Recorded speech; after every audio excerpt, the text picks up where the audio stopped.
Hello, my family. Let us make okra soup. Yes, I started by boiling my meats, my okporoko and dry fish. I needed to boil them. You know, you don't have to cook okra for a long time. I went in with my palm oil in the pot. After heating it, I pour my pepper, onion, maize.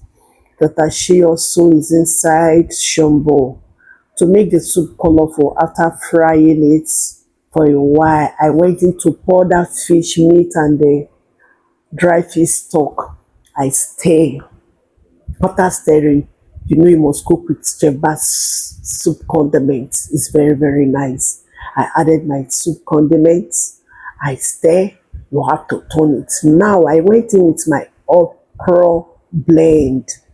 If you want your okra to be slimy and not to draw very well and a bit thicker, you have to blend some part of the okra. I went in with my kpomo, diced kpomo, my isam, periwinkle. You know, when you are eating, your mouth gets to be busy.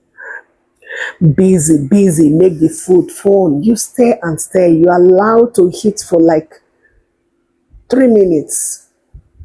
Then I went in with my okra. We are the last part.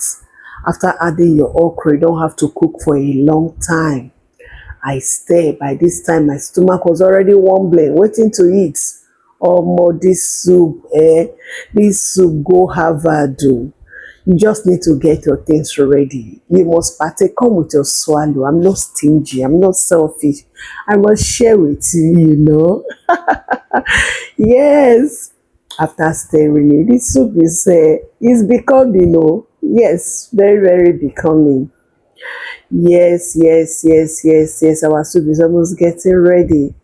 If you have not followed my channel, Cook with the Lawyer's Recipe, please do so to follow it. For returning subscribers, I love you.